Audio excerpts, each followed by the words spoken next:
Hai teman-teman, perkenalkan nama saya Dri Damar Bintang Kejora. Di sini saya akan memaparkan materi tentang model pembelajaran eksperiental. Materi yang pertama yaitu pembelajaran berbasis pengalaman atau experiential learning.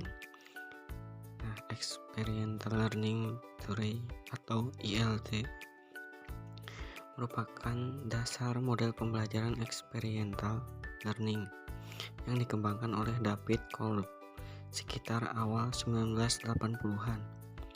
David Alan Kolb adalah seorang ahli teori pendidikan Amerika yang minat dan publikasinya berfokus pada pembelajaran pengalaman, perubahan individu dan sosial, pengembangan karir dan pendidikan eksekutif dan profesional. Beliau lahir 12 Desember 1939, Moline, Illinois, Amerika Serikat. Pendidikan Universitas Harvard, Knox College. Yang A itu pengertian pembelajaran berbasis pengalaman atau experiential learning. Experiential learning terdiri dari dua kata. Yang pertama yaitu experiential, yang artinya pengalaman, dan yang kedua adalah learning, yang artinya sedang belajar. Jika kedua kata itu digabungkan, maka akan membentuk makna pengalaman belajar. Pembelajaran berbasis experiential learning adalah pembelajaran yang menekankan pada pengalaman yang dialami oleh peserta didik. Dengan adanya keterlibatan langsung dan proses belajar tersebut, siswa dapat mengkonstruksikan sendiri pengalaman tersebut sehingga nantinya akan menjadi sebuah pengetahuan. Yang B itu ada konsep model pembelajaran experiential learning. Jadi model experiential learning memberi kesempatan kepada siswa untuk memutuskan pengalaman apa yang menjadi fokus mereka, keterampilan apa yang mereka ingin kembangkan, dan bagaimana cara mereka membuat konsep dari pengalaman yang mereka alami tersebut.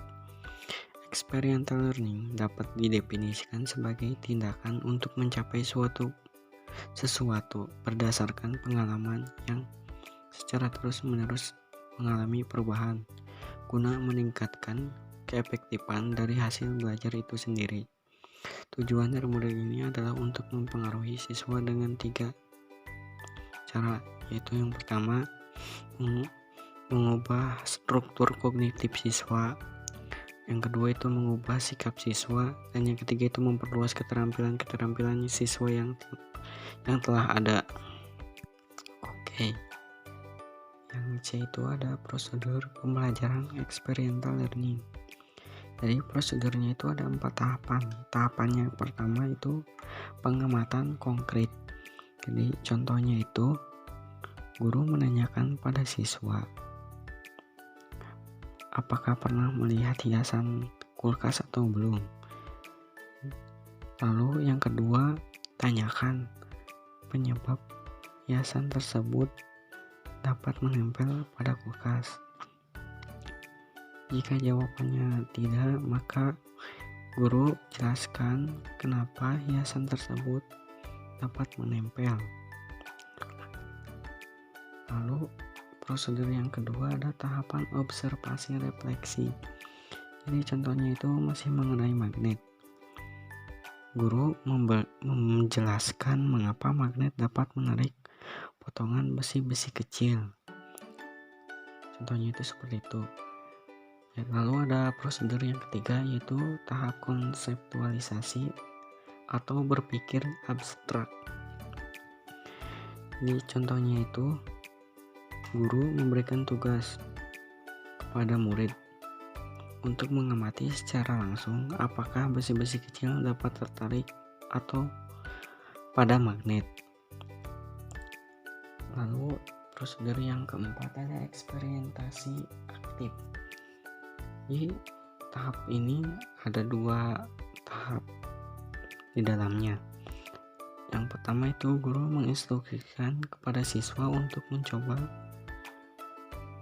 potongan-potongan lain selain potongan-potongan besi, apakah dapat tertarik oleh magnet atau tidak. Yang kedua, itu guru menginstruksikan kepada siswa untuk menarik kesimpulan mengenai materi yang sudah dipelajari tadi. Selanjutnya ada D, itu kelebihan dan kelemahan dari experiential learning. Kelebihannya itu ada 4. Yang pertama itu mengembangkan dan meningkatkan rasa saling ketergantungan antara sesama anggota kelompok. Lalu yang kedua, meningkatkan keterlibatan dalam pemecahan masalah dan pengambilan keputusan. Yang ketiga itu mengidentifikasi dan memanfaatkan bakat tersembunyi dan kepemimpinan siswa. Yang keempat itu meningkatkan empati dan pemahaman antar sesama anggota kelompok. Lalu ada kelemahan, jadi kelemahannya itu relatif memerlukan waktu yang cukup banyak. Yang kedua, sangat bergantung pada aktivitas siswa. Selanjutnya, karakteristik dalam experiential learning. Paul mengusulkan bahwa experiential learning mempunyai 6 karakteristik utama, yaitu yang pertama, belajar terbaik dipahami sebagai suatu proses, tidak dalam kaitannya dengan hasil yang dicapai. Yang kedua, belajar adalah suatu proses kontinu yang didasarkan pada pengalaman. Yang ketiga, belajar memerlukan resolusi konflik-konflik antara gaya-gaya yang berlawanan dengan cara dialektis. Yang keempat, belajar adalah suatu proses yang holistik. Yang kelima, belajar melibatkan hubungan antara seseorang dan lingkungan. Yang keenam, itu belajar adalah suatu proses tentang menciptakan pengetahuan yang merupakan hasil dari hubungan antara pengetahuan sosial dan pengetahuan pribadi. Sekian pemaparan yang saya dapat sampaikan. Kurang lebihnya mohon maaf. Terima kasih.